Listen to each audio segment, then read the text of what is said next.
La emisión está comenzando. Todos los asistentes están en modo de solo escucha. Ok, estamos al aire. Adelante, doctor. Gracias. Queridos amigos de Ibero Latinoamérica, tengan ustedes buenas tardes, buenas noches para España y Portugal. Esta es la segunda sesión que vamos a tener del grupo de temas seleccionados en esta contingencia de COVID-19 y en este programa especial de educación médica continua para el cirujano plástico y para los residentes. Esta tarde es un gran placer presentar al capítulo de microcirugía de la Federación Ibero-Latinoamericana y a través de su director, que es el doctor Alexander Cárdenas de México, vamos a tener 4 espléndidos ponentes con 4 temas muy contemporáneos, muy de vanguardia, acerca de las grandes reconstrucciones y de las posibilidades de reconstrucciones microquirúrgicas de las que dispone el cirujano hoy en día. Sin duda será una tarde muy enriquecedora, con muchos conceptos clásicos que se van a reafirmar y otras alteraciones o modificaciones a técnicas quirúrgicas o a indicaciones de nuevas reconstrucciones para la satisfacción y la reconstrucción de todos nuestros pacientes. Muchas gracias a todos ustedes por participar y les cedo la palabra al moderador, el director del capítulo de microcirugía de la Federación Ibero-Latinoamericana, el doctor Alexander Cárdenas, quien va a presentarlos a cada uno de ustedes en el orden en que están asignados. Y buenas tardes a todos. Agradezco en realidad la oportunidad que nos dan al capítulo de micro, al doctor Fernando Molina, el encargado de educación médica continua de la Federación, y bueno, al doctor Duarte también por la oportunidad para estar esta tarde con ustedes. El objetivo de esta reunión, de este panel, es mostrarles el armamentario, particularmente de la microcirugía, no en minucia, pero sí con el objetivo de mostrar un panorama general de lo que se puede conseguir con la microcirugía, de la utilidad de la microcirugía en casos complejos y evidentemente pues, la posibilidad también de llevar a cabo algunos procedimientos no tan complejos que eventualmente pueden ser de ayuda para la reconstrucción y el tratamiento de pacientes con problemas oncológicos. Entonces, bueno, me honra presentar en primer lugar al doctor Christian Chavingholt, quien dará un tema relacionado con el papel de la microcirugía en la reconstrucción actual, en la reconstrucción contemporánea. El doctor Christian es un cirujano plástico argentino, fue el presidente pasado de la Asociación Latinoamericana de Microcirugía y actualmente es el director del Fellow de Microcirugía de la Universidad de Buenos Aires. Es vocal también actual del capítulo de micro de la Federación Ibero-Latinoamericana de Cirugía Plástica. En segundo lugar estará el doctor Mauricio Mendieta, quien hablará sobre la reconstrucción inmediata con colgajos de perforantes. El doctor Mauricio Mendieta es ampliamente conocido por todos ustedes, cirujano plástico en Nicaragua, egresado de cirugía plástica del Hospital General de México, es director médico del Centro de Cirugía Plástica Reconstructiva en Managua, director del Comité Científico de la ALAM y subdirector del capítulo de microcirugía de la Federación Ibero-Latinoamericana.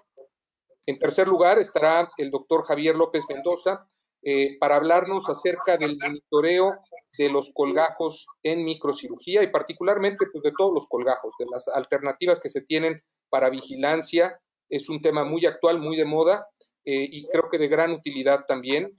Él es un cirujano plástico mexicano, egresado del Hospital General Dr. Manuel Gea González, hizo un fellow de mano y microcirugía en el GEA y bueno, hizo después un visiting fellow con el doctor Isao Koshima y el doctor J.P. Hong. Actualmente es cirujano plástico que trabaja en su práctica privada, la hace en el Hospital Ángeles del Pedregal, en la Ciudad de México. Y para finalizar, la última charla será sobre reconstrucción contemporánea post-oncológica inmediata, para la cual tengo el gusto de presentar al doctor Alejandro Conejero. Él es un cirujano plástico de Chile, que tuvo su formación inicial de cirugía general y cirugía plástica en Estados Unidos, estuvo en el Mass General de la Universidad de Harvard, hizo después un fellow de cirugía craneofacial por la Universidad de Columbia y posteriormente está diplomado por la American Board of Plastic Surgery también. Trabajó en UPenn, en Filadelfia, en Montefiore, como attending y regresó a Chile en el 2018. Actualmente es el director del Comité de Seguridad de la Asociación Latinoamericana de Microcirugía. Entonces, para comenzar, voy a dejar con ustedes al doctor Christian Chavinholt para la primera charla de esta tarde. Gracias a todos por estar. Espero que sea de su agrado. Hola, buenas tardes. Quería saber, Alex, ahí si está viendo mi pantalla. Vamos ahora, Cristian. Bueno. Dame un minuto. Sí. Bueno, mientras tanto, agradecer a Alex, al doctor Molina y a la FILAC por esta iniciativa, en donde un poco lo que ellos expusieron, la idea es mostrar el armamentario que nos brinda la microcirugía sin entrar en detalles específicos y sin aburrirlos sobre situaciones muy puntuales, sino poder compartir de esta manera nuestra experiencia que uno va haciendo con el tiempo y no logro pasar las diapositivas. Me la mandaron a mí, es a Cristian. Ok, con Estamos razón. viendo la pantalla de Cristian, de hecho. Alex, antes de que empiecen, ¿ya me oyen? Sí, doctor, Sí. adelante. Perdón, es que tenía problemas técnicos para el sonido. Obviamente somos demasiada gente en imagen y no voy a aparecer en imagen, pero estoy con ustedes. Quiero darles una bienvenida a Alejandro, a Cristian, a Javier, obviamente a ti, Alex, y también a Fernando Molina, que es nuestro jefe. Muchísimas gracias, Alex y Mauricio, también, mi querido Mauri. ¿Verdad? Es un equipazo el que tiene de microcirugía. Me siento muy orgulloso que la federación tenga tanta gente joven, tan dinámica y tan creativa. No sé cuánta gente nos estará escuchando, pero me siento muy complacido de tenerlos a ustedes, que son unos cirujanazos con manos de oro. Vamos adelante, no quiero seguir. Al final ya diré algunas palabras, pero los felicito a todos. Muchísimas gracias por estar todos conectados y vamos a seguir adelante. Gracias, Axel, gracias, Fernando, gracias, Alex. Adelante, queridos compañeros, adelante. Gracias, doctor. Bueno, gracias, doctor, por la introducción. Y como les decía, la idea del capítulo de la FILAC era dar un pantallazo sobre lo que es la microcirugía, y en realidad en nuestra práctica permanentemente estamos lidiando entre estas tres situaciones, que puede ser resolver una herida, un defecto, una deformidad, que es parte de nuestra especialidad. Y yo lo que me voy a referir más que nada es a ver cómo podemos tratar los defectos, ya que en un defecto hay una falta de sustancia que deberá requerir de alguna transferencia tisular.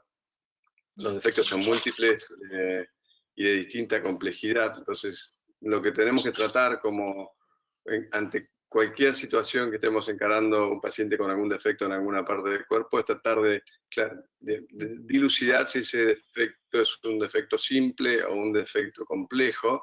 Obviamente los defectos simples no requieren mucha descripción, y con respecto a los defectos complejos podemos decir que son aquellos que son de gran tamaño, que comprometen dos o más estructuras, cuya localización es desfavorable y están ubicados en alguna zona con alta importancia funcional.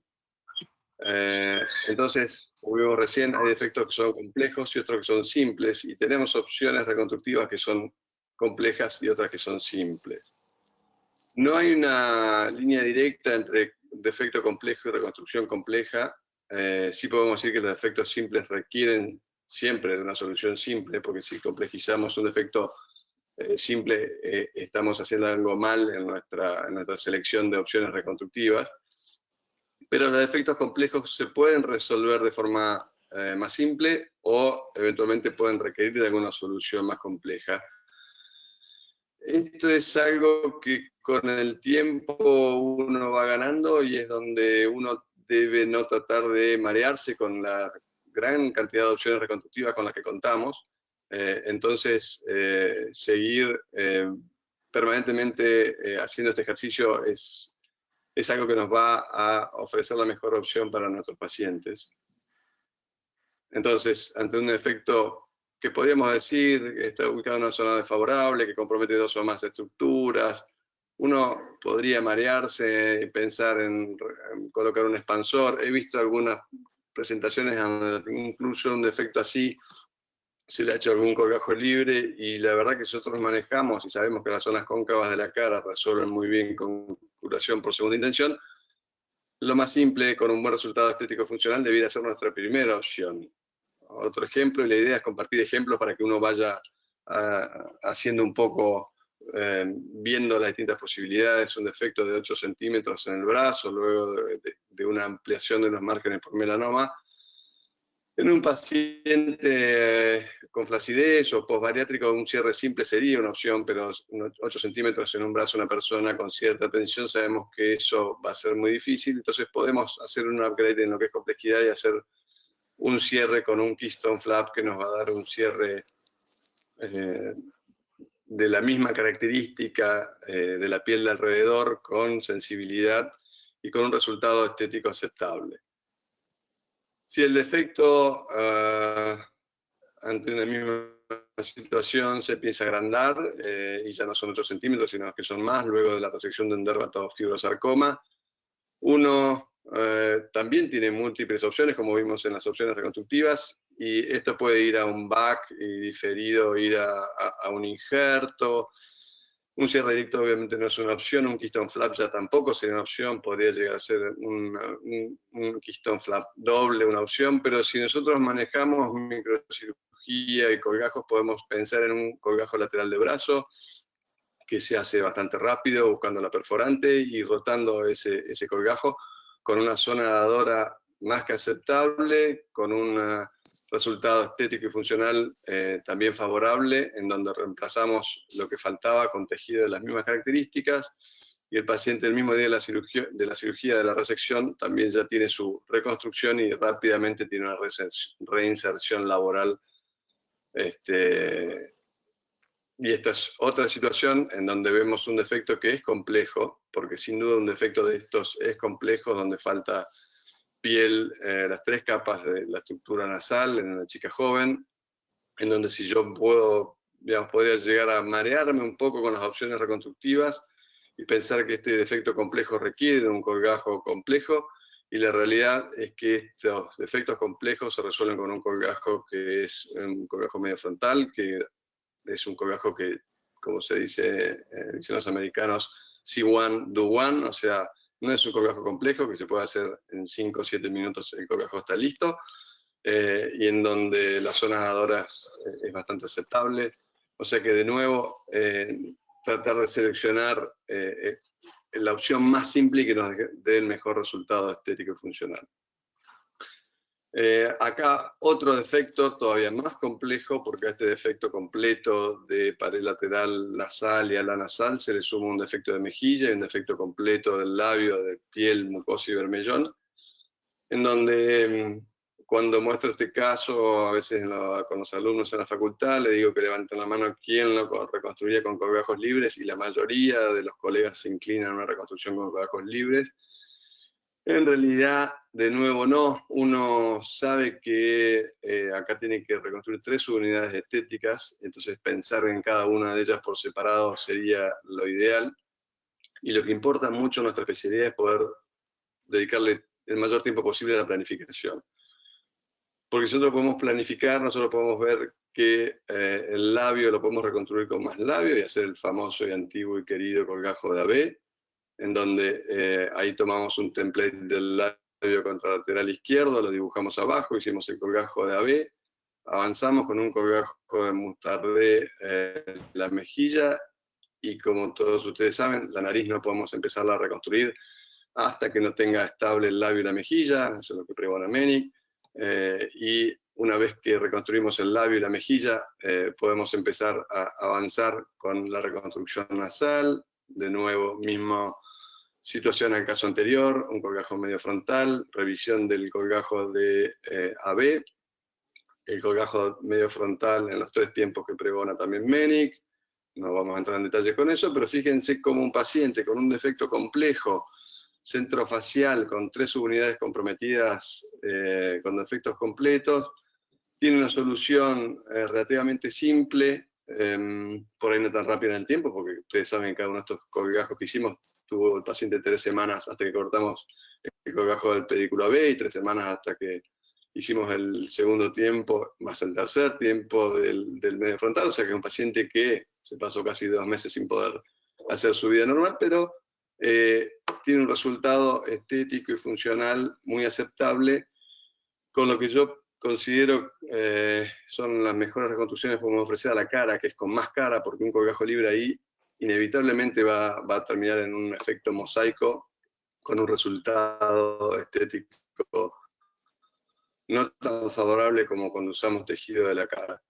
Y fíjense cómo ahora este efecto, este es un paciente operado en otra institución que se realizó un colgajo cérvico-facial de avance por un melanoma y nos viene a ver porque presenta esta recaída en donde el cirujano oncólogo va a hacer esta resección, que es un defecto completo de la mejilla y parte del labio, y en donde si comparamos con el defecto anterior parece algo más simple de reconstruir. En este caso sí o sí necesitamos hacer un colgajo libre, por lo menos en lo que a mí me parece, por una cuestión de que de esta manera nos aseguramos la reconstrucción de un defecto completo de mejilla, o sea, mucosa y piel. A esto lo hacemos un colgajo de Abeslander. Si ven, acá se hizo una rotación de una Abeslander para independizar la reconstrucción del labio por un lado y la mejilla por otro. Y el paciente, como yo les decía, con un resultado favorable, pero sin lugar a dudas, con un efecto mosaico que siempre tenemos colgajo libre para la cara, es inevitable. Un concepto del cual yo estoy muy enamorado, y creo que todos ustedes también, es el reconstruir los defectos con tejido de la misma característica del faltante. Y fíjese este caso puntual, una resección centrofacial realmente importante, una maxilectomía en donde el defecto pasa al lado contralateral de la línea media, llega hasta el reborde orbitario, piso de órbita, un defecto realmente complejo, en donde siempre cuando se discuten estos casos en un Ateneo sale alguien diciendo ¿y por qué no ponemos una prótesis? Y la respuesta es que una prótesis de titanio, del material que ustedes quieran acá, es inviable y obviamente va a ir al fracaso. Entonces tenemos que reconstruir el defecto llevando todo lo que nos falta. Nos falta mucosa para el paladar, llevamos piel, nos falta hueso para repilarizar, igual que en lo que es trauma facial, el macizo facial, y en este caso llevamos un colgajo libre de peroné con piel, en donde uno puede, como les decía, repilarizar todo el macizo facial, reconstruir la arcada alveolar para que este paciente joven en un futuro pueda ponerse implantes y tener una rehabilitación odontoprotética completa, dar proyección a ese malar, reconstruir el reborde orbitario, poner una malla en el piso de la órbita y obturar la cavidad del maxilar con esa piel y músculo que llevamos. Acá está la piel, donde vamos a tener una buena obturación oronasal y un postoperatorio, que son otras cosas que tenemos que también valorar, y por eso que el tejido autólogo nos brinda esto, postoperatorios alejados de buen resultado, en donde no vamos a tener problemas de prótesis exponiéndose o retracciones. Impresoras 3D, que es algo de lo cual también estoy muy enamorado y siempre que puedo las uso, más que nada en planificación. Fíjense qué buena reconstrucción 3D de una prótesis de mandíbula en titanio. Todo esto es una prótesis de mandíbula en titanio, algo espectacularmente diseñado. Fíjense el resultado alejado. Un fracaso total. Calidad de vida de este paciente pésima, no puede ni trabajar ni estar con su familia. Y por eso el like to like o like with like es algo que realmente tenemos que tener en mente todo el tiempo, porque va a ser lo que nos va a dar postoperatorios alejados de buena calidad. Pasamos, por ejemplo, ahora a otra situación, un paciente derivado de otra institución con un antecedente de un trauma a nivel de la cara lateral de la pierna, rodilla, parte del tercio inferior del muslo, con un injerto de piel, que además los traumatólogos tienen que hacer, colocar una prótesis de rodilla, en donde obviamente dicen, bueno, nosotros cuando pongamos la prótesis, ese injerto de piel se va a perder, entonces necesitamos sacar todo ese injerto de piel y esa es la vía de abordaje que necesitamos hacer. Entonces, el mismo día de la cirugía se planifica una reconstrucción para reemplazar todo ese tejido del injerto. Manteniendo el concepto de recién, ahí lo que falta es piel y partes blandas. Nosotros tenemos que llevar piel y partes blandas. Entonces, acá sí hay varias opciones como para pensar en este tipo de reconstrucciones. Pueden ser microquirúrgicas en general, porque sabemos que la pierna no va a aceptar que hagamos colgajos de rotación de tanto volumen. Pero en este caso la disyuntiva era hacer anastomosis o no. Yo siempre que pueda evitar una anastomosis manteniendo la calidad de reconstrucción como concepto lo hago. Entonces lo que planificamos para este defecto fue una reconstrucción con un colgajo de peroné pediculado, en donde sin ningún tipo de anastomosis uno puede hacer una reconstrucción de ese tamaño basada en una perforante, incluyendo el músculo flexor del hallux, y hacer un colgajo pediculado, que si uno está con experiencia en lo que es esta zona dadora, en 1 hora y media puede estar con este caso resuelto, y nos ahorramos, como les dije, anastomosis y coronarias. Otro caso similar, pero para un defecto oncológico, un sarcoma de partes blandas, donde esa es la planificación de la resección en azul, y nosotros tenemos la reconstrucción con, este va a ser el defecto, y nosotros planificamos como en el caso con un colgajo de peroné. Distintas situaciones clínicas, pacientes que han probado de todo, otros colegas, y que siempre va al fracaso porque ya sea que sea diabética o porque esté irradiada. En este caso esta paciente ya se había probado todo tipo de opción terapéutica y siempre el final era este. Entonces, la microcirugía nos ofrece, y ya Mauricio les va a dar una excelente charla sobre colgajo propeller, la posibilidad de hacer un colgajo propeller que técnicamente no es algo muy demandante y donde ustedes pueden dar solución a este problema de forma relativamente sencilla y rápida y definitiva.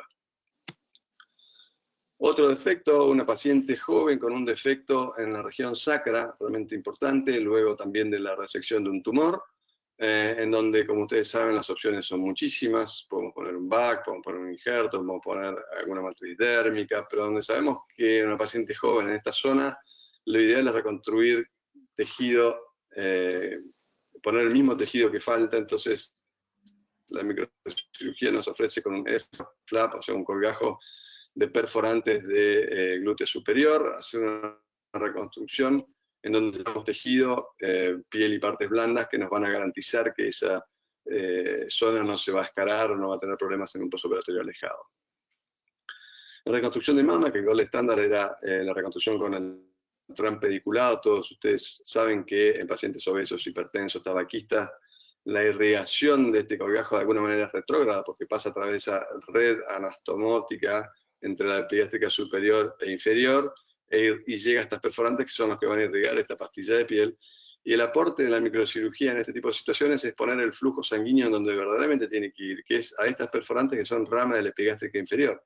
Con lo cual nosotros vamos a ampliar la indicación de reconstrucción mamaria con tejido autólogo en pacientes que lo requieran y que eran contraindicados con la técnica del TRAM pediculado, ya sea porque fueran diabéticas, fumadoras o hipertensas, en donde esta microcirculación está alterada, ya que nosotros vamos a hacer una anastomosis de este nivel y la irrigación va a ser directamente sobre esa pastilla de una forma mucho más efectiva, disminuyendo la tasa de necrosis parcial y necrosis grasa en nuestro colgajo.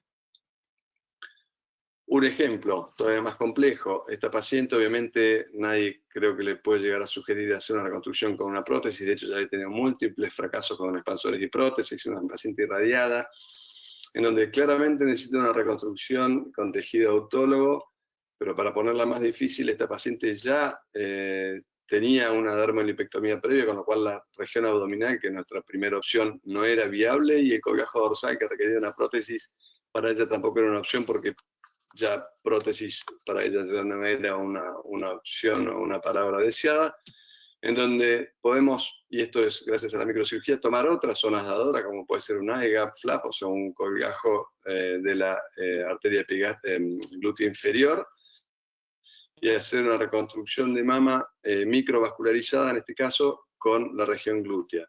o sea que a nosotros, manejando la microcirugía, se nos amplían las opciones reconstructivas.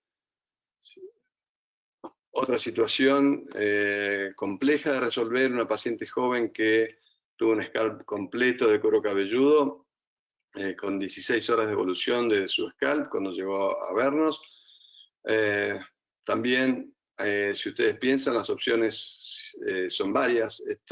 Uno podría poner una matriz dérmica, injertos, que la paciente luego use una peluca, digamos, hay muchas opciones para reconstruir esto, pero sin lugar a duda que si contamos con la opción de la microcirugía, esta paciente se puede beneficiar con un reimplante de cuero cabelludo. Y ustedes pueden ver el espécimen que tuvimos la posibilidad de recuperar.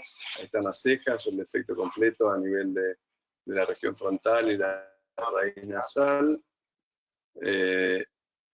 Logramos hacer una anastomosis a la arteria y vena temporal, en donde, como pueden ver inicialmente, y por el largo tiempo de isquemia, la coloración de ese reimplante no era bueno, pero así estaba el día siguiente, y yo honestamente pensé que ese caso iba a fracasar, pero después, con paciencia y gracias a la rica irrigación que tiene el cuero cabelludo, la paciente fue mostrando signos de mejoría, y ahí tiene la paciente en el preoperatorio con una foto de su documento de identidad, y en el posoperatorio. En donde sin lugar a duda que esta reconstrucción a ella le va a representar poder tener una mucho mejor calidad de vida, una realización laboral y social que no se compara a ninguna otra opción, más que nada porque el cuero cabelludo es algo que es irreemplazable, no hay manera de traer tejido ni de ninguna parte del cuerpo y reemplazar ese cuero cabelludo, con lo cual esta opción debiera ser la primera opción cuando tenemos la posibilidad. Y yéndonos un poco, ¿no?, de los defectos, pasando a otras situaciones clínicas, esta paciente con una parálisis facial, una paciente con un cáncer de parótida operada, irradiada, en donde nos viene a consultar por esa parálisis facial que tanto la agobia, en donde uno también puede manejar distintas opciones, pero de nuevo, en esas opciones reconstructivas, de lo más simple a lo más complejo, tratando de darle el mejor resultado. Una paciente con un antecedente oncológico, uno trataría eventualmente de evitar una reconstrucción muy compleja con un colgajo libre, y sí inclinarse por una reconstrucción con un colgajo de la B o una mioplastía temporal con el músculo de la B, donde uno puede ofrecer un buen resultado estético y funcional y aliviar a esa paciente con su problema como es la parálisis facial. Pero de nuevo, si seleccionamos los pacientes, en esta paciente con un síndrome de Moebius, si no recuerdo tenía 6 años, tiene una parálisis facial unilateral izquierda, en donde, como Alex bien sabe, en estos casos la mejor opción es hacer una reconstrucción con un colgajo libre de Gracilis, en donde nosotros podemos ofrecerle muchísima más excursión a esa comisura labial en pacientes con una gran plasticidad a nivel cerebral, en donde al cuarto mes, como pueden ver acá, con solo pedirle que sonría, esta paciente ya reproduce la sonrisa en forma espontánea. Entonces, de nuevo, siempre el problema es una cuestión de selección de paciente para cada situación. Otro mundo aparte en el cual no me voy a detener porque no tengo experiencia, pero sí es algo que tiene un gran presente y que sin lugar a dudas por donde también va esta especialidad, es la supermicrocirugía, que nos permite tratar pacientes con linfedema, realizando transferencias ganglionares o anastomosis linfático-venosas, o que nos permite anastomosar colgajos de perforante a perforante, disminuyendo así la morbilidad de la zona dadora, pero es otro capítulo aparte, como les decía. Y otra situación ya más compleja, en donde con los colgajos habituales nosotros no podemos dar solución a defectos como estos centrofaciales, donde falta el labio en forma completa, la nariz, en donde tenemos que recurrir entonces a transferencias de tejido, ya no del mismo paciente, sino a trasplante de tejido no visceral, en donde se requiere de una institución donde haya muchos microcirujanos involucrados y de alguna manera con un programa desarrollado para poder hacer este tipo de trasplantes, porque se requiere equipo que vaya y haga la ablación y otro equipo que haga el inserting del tejido para hacer la reconstrucción, pero que sin lugar a duda también es algo que, si bien ya tiene presente, va a ser algo que se va a desarrollar en el futuro, porque nos permite y nos amplía muchísimo las opciones de nuestro arsenal. Entonces, ya para cerrar mi charla, lo que me gustaría dejar de mensaje es que ante los distintos defectos nosotros debemos ofrecer siempre la mejor opción, no la que me quede más cómoda a mí, porque sin lugar a dudas, si uno piensa en la más cómoda, la microcirugía nunca entraría dentro de esas opciones. Siempre tratar de pensar en la opción más simple. Recuerden esos casos que les mostré con defectos faciales complejos, uno haciendo colgajos de hace 400 o 1000 años de criptos puede obtener resultados favorables, y si con eso cree que no puede obtener un resultado favorable, recién ahí empezar a movernos a lo más complejo. Siempre evitar los protocolos rígidos en reconstrucciones. Yo no puedo tener un protocolo de reconstrucción de rodilla que sea inamovible, porque va a depender del paciente que estemos tratando, como les mostré recién. En parálisis facial lo mismo, depende de la edad, qué espera ese paciente, qué pronóstico tiene, qué comorbilidades tiene y obviamente en qué centro estoy yo actuando. Entonces siempre buscar ese equilibrio entre lo más simple y el mejor resultado. Claramente no todo necesita un colgajo libre, esto lo estuvimos viendo en casos o en defectos, por ejemplo, realmente importantes de rodillas, donde uno con un colgajo pediculado o con un colgajo propeller puede ofrecer resultados realmente buenos. Y siempre tener presente que una prótesis de titanio que hoy a mí me resuelve el problema y al paciente también, capaz que en 4 o 5 años pasa a ser un dolor de cabeza, como esos casos que le mostré. Yo no sé si en sus países ustedes vieron esta publicidad, pero nosotros sí, y era que Red Bull te daba alas. Bueno, yo creo, haciendo una analogía con eso, que la microcirugía nos da alas en el sentido de que nos abre un montón de opciones para nuestros pacientes, que podamos no estar limitados en las opciones reconstructivas que tengamos que ofrecer. Entonces, eso es lo que considero que es el rol actual de la microcirugía en la cirugía reconstructiva contemporánea. Invitarlos a todos a salir de nuestra zona de confort, aunque a veces cuesta, pero después es gratificante cuando podemos ayudar a la gente que lo necesita con opciones o ofreciéndole distintas opciones que van a mejorar nuestros resultados. Eso es todo de mi parte, muchas gracias y quedo a disposición del coordinador para seguir con las otras charlas. Gracias, Cristian. Adelante, Mauricio.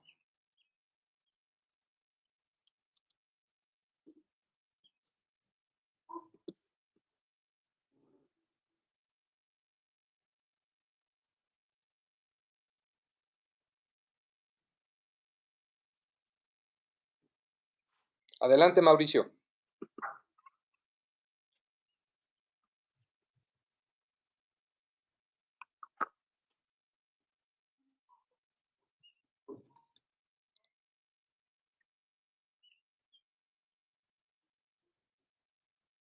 Mauricio, ¿estás ahí? ¿Nos escuchas?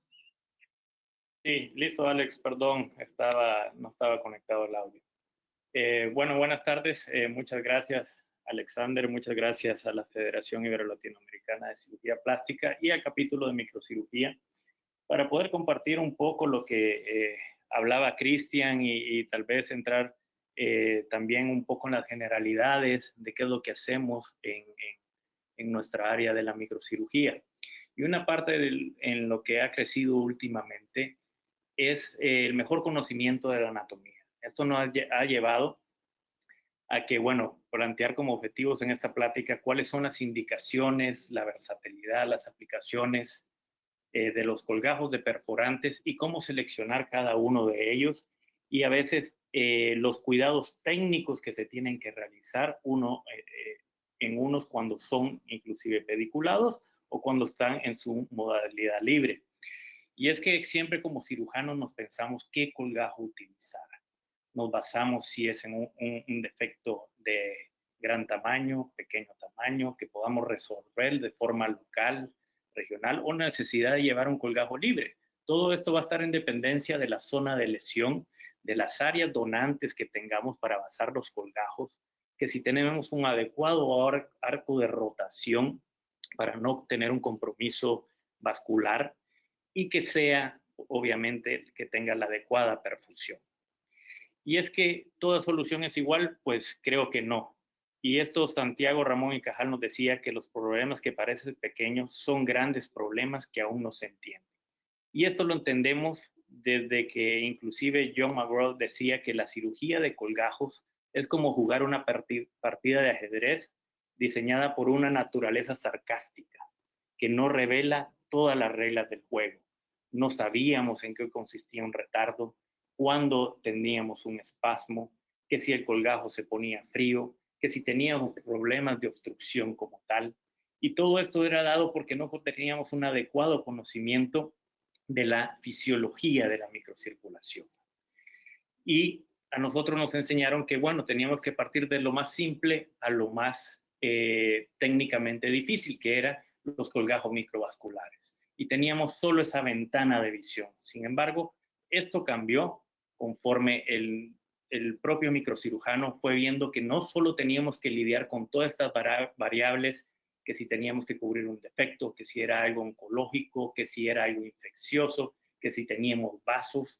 No, pues nos dimos cuenta que teníamos que restablecer la función, la mejoría estética, tener sensibilidad en algunas ocasiones para ciertas áreas a reconstruir y obviamente seleccionar adecuadamente nuestra área donadora. Y es que tenemos múltiples opciones. Nuevos estudios han mostrado que los distintos sitios donadores y vasos perforantes tienen características únicas que deben ser analizadas previo a realizar un colgajo, ya sea libre o local, lo cual ha ganado ciertamente popularidad, yo creo, en la última década, también los colgajos regionales, y que reservan estos colgajos microquirúrgicos en nuestro armamento reconstructivo. Y es que la evolución anatomoclínica nos ha mostrado que se han desarrollado distintos colgajos con tal vez mismas aplicaciones, pero distintas soluciones. Y es como eso sale inclusive que ya no tenemos que tener un componente muscular, sino tenemos un defecto tridimensional en donde obliterar un espacio para que podamos llevar colgajos que sean delgados, que sean colgajos que tengan una cobertura estable, en donde al final si tienen músculo o tienen componente facial, se ha visto que la debridación y la cobertura cutánea temprana es la que va a mejorar en casos de el retraso de unión de las fracturas y que hay que hacer la selección según las necesidades. Y viene la era de colgajos de perforantes, cuando Stephen Morris empieza otra vez a decirnos que veamos nuevamente la anatomía, revisemos bien la anatomía, y en donde veamos los territorios vasculares en donde se localizan todos estos vasos perforantes. Vemos que solo en la extremidad inferior tenemos 23 vasos perforantes posibles sobre 21 territorios vasculares, en el tórax y el abdomen hasta 122. Entonces podríamos decir que tenemos muchísimas posibilidades y siempre como fundamento centralizar este colgajo, ya sea pediculado o libre, a nivel del vaso nutriente, vaso perforante, y hacemos nuestro planteamiento reconstructivo. Mejorar las zonas de transición, adecuar nuestro sitio de incisiones, buscar la mayor simetría posible, que si tenemos que hacer a veces procedimientos combinados en un solo tiempo, en 2 tiempos, ver los vasoreceptores en casos que tengamos que hacer un colgajo microquirúrgico y que tengamos una enfermedad subyacente, ya sea oncológica o que tengamos el antecedente de trauma o una zona de lesión, lo cual la zona de lesión también ha cambiado últimamente, en donde el mismo entendimiento de que un vaso que tenga adecuada perfusión y adecuado calibre puede servir de vasoreceptor. Antes se manejaba que la zona de lesión teníamos que hacer anastomosis distales o proximales a ellas. Ahora hay que pensar tridimensionalmente en esta zona de lesión y buscar vasoreceptores en esa zona de ser posible. Entonces, el refinamiento en la escala reconstructiva ha hecho que los colgajos de perforantes tengamos muchas opciones, variabilidad de diseño, que podamos incorporar tejidos adyacentes y, como decía Cristian, una reconstitución o restauración de tejidos igual con igual, que sean simples de realizar y con un menor índice de revisiones. Esto es porque no llevaremos colgajos muy abultados, sino el tejido necesario para lograr la cobertura. Y entonces es cuando bajamos la escalera reconstructiva. ¿Por qué? Porque los perforantes son colgajos locales, son simples, son una forma de hacerlo de igual con igual. No hay necesidad de microscopio, obviamos una anastomosis microquirúrgica. Se puede hacer el abordaje en un solo equipo, o sea, el mismo cirujano realizar el colgajo y no tener a otro equipo en la zona receptora preparando esos vasos. Y cuando hablamos de extremidad inferior, sí, aquí sí hay veces que poner el tercio distal de la pierna, considerar colgajos perforantes libres. Y hay que hacer esta valoración de la lesión y tenemos, como podemos ver, distintas zonas donadoras. Hay que adecuarlas según a la estatura, al sexo, dónde es su desempeño laboral, ¿verdad? Para tener el menor estigma también de una cirugía a la hora de hacer la reconstrucción.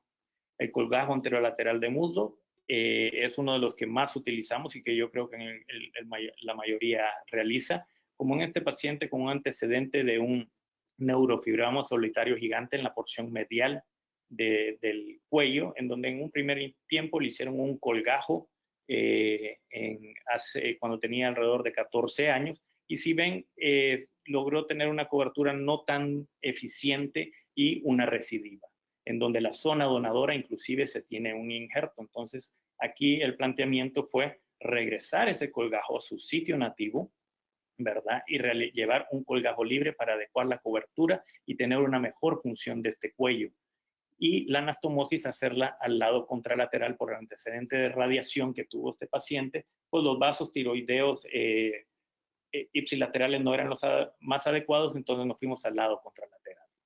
Resecando este neurofibroma, podemos ver que el regresar al estado nativo, el colgajo previo y lograr la adecuada cobertura de esto va a lograr una mejor apariencia inclusive y también mejorando la función de ese cuello.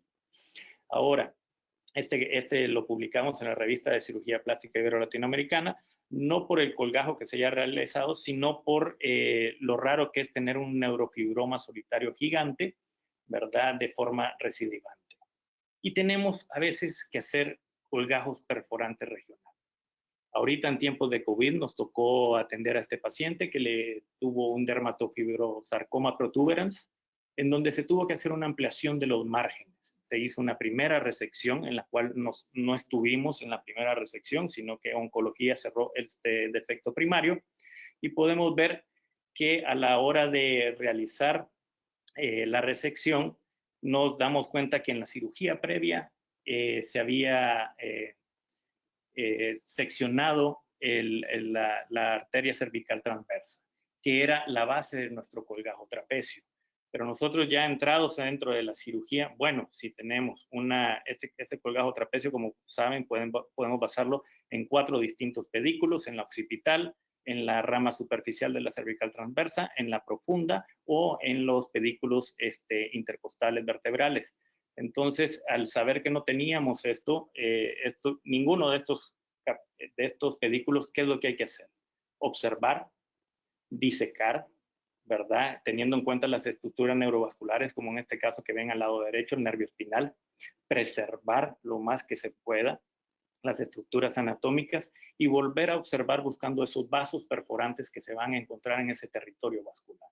Es como en él hicimos un colgajo perforante en hélice basado en una arteria perforante musculocutánea, la cual no se recomienda, pero dadas las circunstancias de estar ya con un colgajo disecado y haciendo la reconstrucción temprana, pues lo realizamos. Se comportó igual que la mayoría de los colgajos perforantes en hélice, donde podemos ver a las 6 horas, donde inicia la congestión, 48 horas después igual, en donde podemos ver inclusive que se puede delimitar una zona de epidermolisis. Obviamente le damos las medidas adecuadas para contrarrestar estos efectos con heparina sódica, y es como podemos ver que al mes el colgajo no tuvo ningún sufrimiento como tal y logramos resolver con un colgajo perforante local en hélice. Y tenemos colgajos regionales como es el colgajo submentoniano, en donde hay unas variaciones dentro de ellos, como son la inclusión del músculo digástrico anterior, preservando este músculo de flujo reverso, o lo podemos hacer de forma libre para la transferencia de linfonodos. En este paciente de 84 años de edad, se decidió hacer un carcinoma vasocelular en la mejilla. Este colgajo va muy bien, ya que vamos a restaurar la zona pilosa de la barba y va bien para lo que es la región del labio inferior hasta labio superior y la zona de la mejilla en defectos medianos a pequeños. Y aquí podemos ver donde se diseca perfectamente el vaso perforante, se aísla, se preserva el músculo digástrico anterior y esto nos sirve para basar nuestro colgajo y rotarnos hacia cefálico a la zona del defecto, logrando la adecuada cobertura y simetría en este paciente. Y en la reconstrucción intraoral ahora hay una tendencia, por ejemplo, a utilizar el colgajo de la arteria medial, dural medial, no tanto ya el colgajo antebraquial radial libre, que era uno que se realizaba con mayor frecuencia. Hemos visto una tendencia en para lo que es la reconstrucción de lengua principalmente. Y en la pierna, bueno, en ocasiones esta no es tan graciosa, porque tenemos características únicas por poca movilidad de tejidos, las prominencias óseas, un diámetro que va de mayor a menor, un soporte de carga de peso, la biomecánica es importante y que podemos tener, y que está predispuesta a la enfermedad vascular, ¿verdad? A la enfermedad vascular y podemos tener trauma a estos vasos perforantes.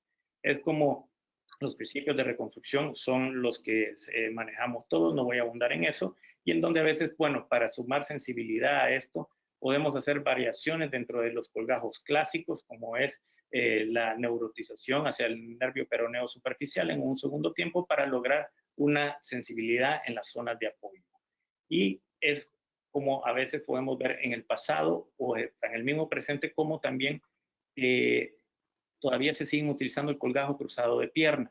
En este paciente que presento tenemos un paciente con una ulceración a región del talón de la zona izquierda, donde tuvo un trauma hace 30 años, ¿verdad? Y como medida de cobertura, hace 30 años le realizaron un colgajo cruzado de pierna, el cual tuvo una necrosis y una infección subsecuente, teniendo una amputación de la pierna sana hacia la pierna que se iba a cubrir.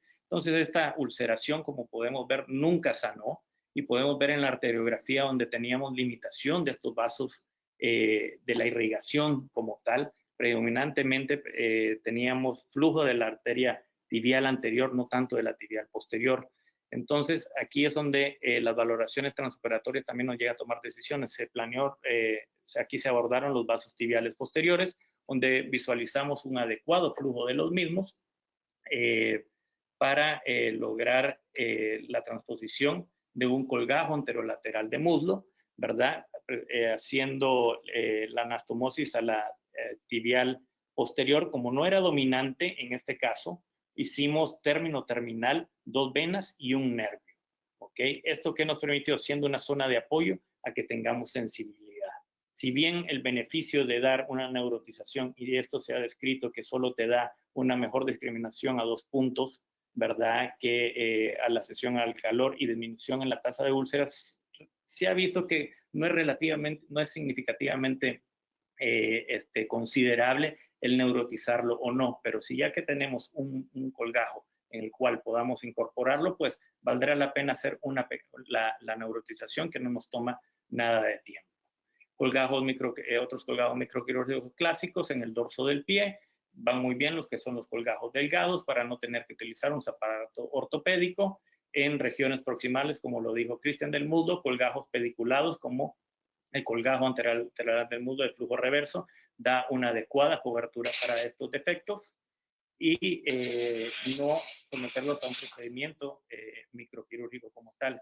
Tercios inferiores, donde hay cirugías múltiples, como en este caso, que pueden haber una cicatriz previa de 3 colgajos fallidos locales. Aquí tenemos algo que es crónico, como exposición de material de osteosíntesis, colgajos fallidos, los tejidos adyacentes serán deficientes, entonces tendremos que llevar, en este caso sí, un colgajo anterolateral de muslo libre para lograr la adecuada cobertura. Lo mismo en defectos maleolares, preferimos los colgajos libres para la cobertura, los cuales nos da una adecuada cobertura y, como decimos, una cobertura estable y que sean delgados, que estos pacientes no sean limitados a la utilización de zapatos ortopédicos. En la posición del ósea de tercios proximales, el colgajo, como saben, el colgajo gastronemio era muy utilizado. Ahora hacemos la utilización del perforante de la arteria sural medial, el cual puede resolver estas coberturas, y ahí siempre hay que planearlo como un colgajo libre. Lograr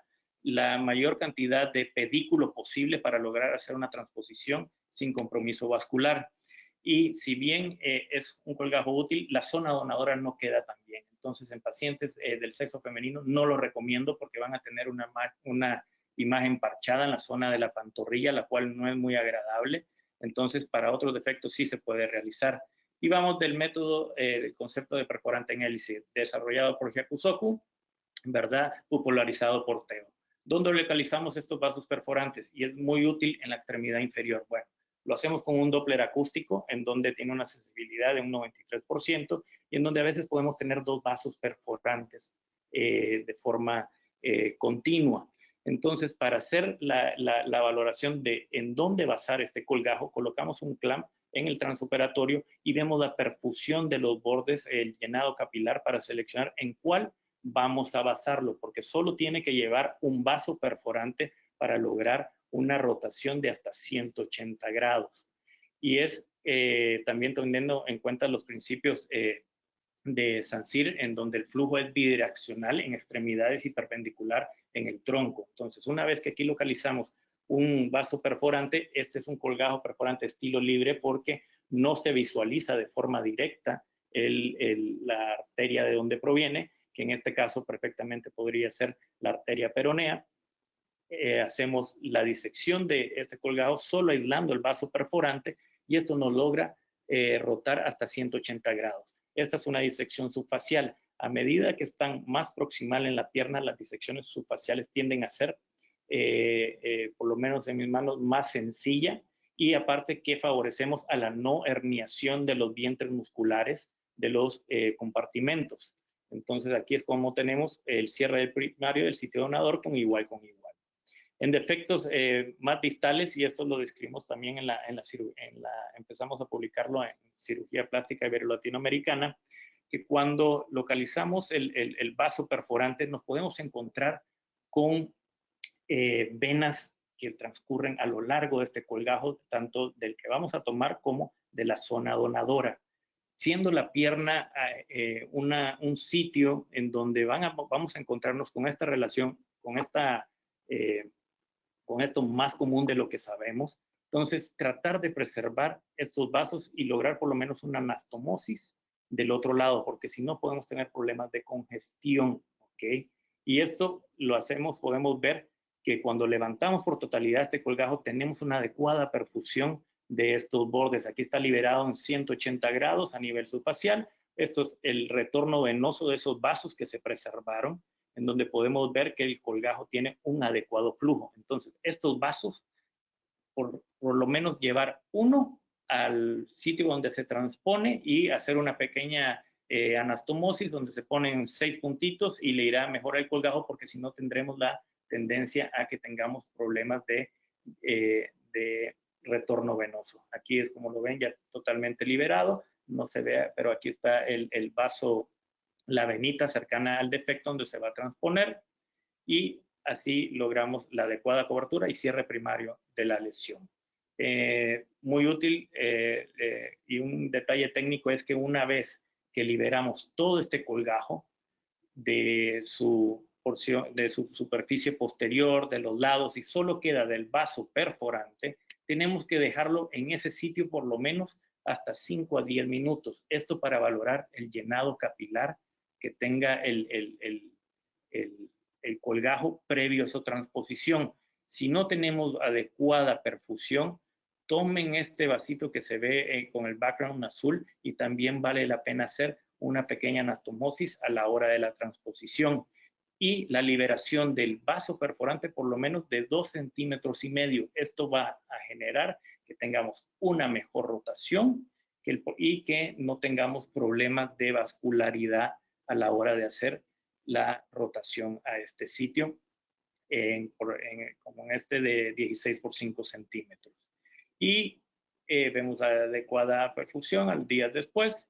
Y también hemos visto que entre más distales sean estos defectos, siempre el cierre primario del sitio donador va a ser difícil. Entonces tendremos una zona a injertar. Entonces, eso advertirlo al paciente, porque si cerramos, ¿por qué? Porque podemos incluir tejido cicatrizal a la hora de transponer el colgajo o tener compresión del mismo y que tengamos una falla. Esto también lo publicamos en el Plastic Surgery en el año 2018. Entonces, siempre tenerlo esto en nuestro planteamiento. Las complicaciones y cómo, que se pueden presentar, bueno, se han visto que se pueden presentar complicaciones hasta en una cuarta parte de estos pacientes, pero hay factores de riesgo. Y estos Becara los describió como pacientes mayores a 60 años, diabéticos, que tengan arteriopatía o tabaquismo, que yo creo que son comorbilidades que lleva muchos de los colgajos, como el colgajo sural, que en su tiempo Payet dijo que era también contraindicaciones para realizar este tipo de colgajo. Entonces, como conclusiones, podemos tener que hay que hacer una valoración de la zona de lesión y los colgajos disponibles para seleccionar adecuadamente. Que hay que valorar el estado vascular de los colgajos disponibles. Esto lo podemos hacer con un Doppler, con una angioresonancia y la valoración clínica. Las perforantes locales son para defectos que van de pequeño a mediano tamaño, y defectos amplios sí pensar en colgajos perforantes libres. Y si tienen que obliterar alguna cavidad, pues incluir también un colgajo en quimera, donde podamos inclusive incluir músculo para obliterar eso y no un colgajo musculocutáneo. Hay que hacer siempre la disección de estos colgajos de perforantes pediculados y planearlo siempre como libre. Muchas gracias. Gracias, Mauricio. Adelante, Javier.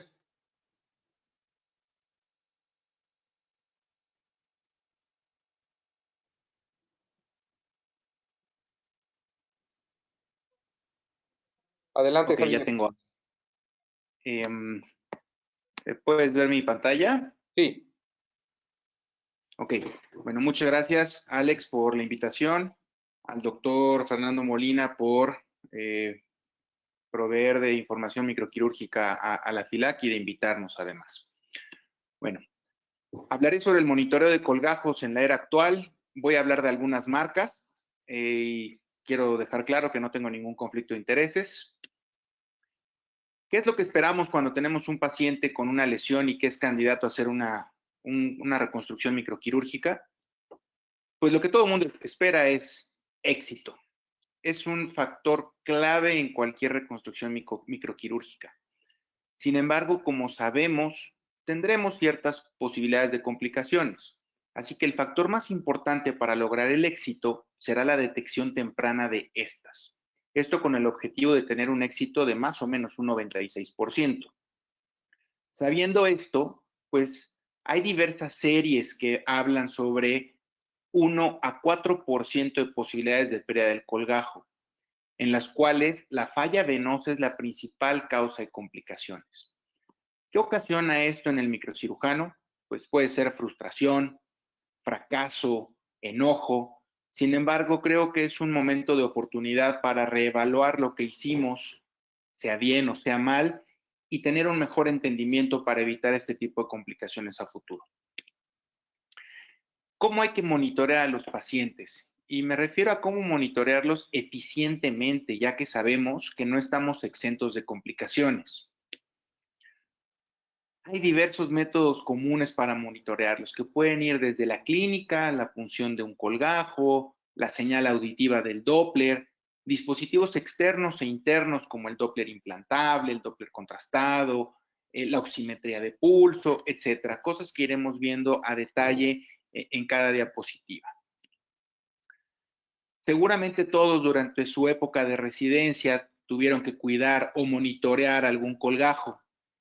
Y si no me equivoco, muchos de ustedes estuvieron amarrados a la pata de una cama para revisar a un paciente. Hay artículos como este de Patel en el cual analizó 1085 casos y dividió a los residentes para evaluar a los colgajos cada 4 horas, otro grupo cada 8 horas, otro grupo cada 12 horas. Y se dio cuenta que no hay diferencia en la evolución del colgajo si los revisas cada 1 hora, cada 2, cada 4, cada 8, cada 12. ¿Qué quiere decir esto? Que no depende de la frecuencia de revisiones, sino de la eficiencia en la revisión. Así que lo que tenemos que enseñarle a los residentes es qué buscar en un paciente. Tenemos que buscar un adecuado llenado capilar, un adecuado color y evidentemente la temperatura del colgajo.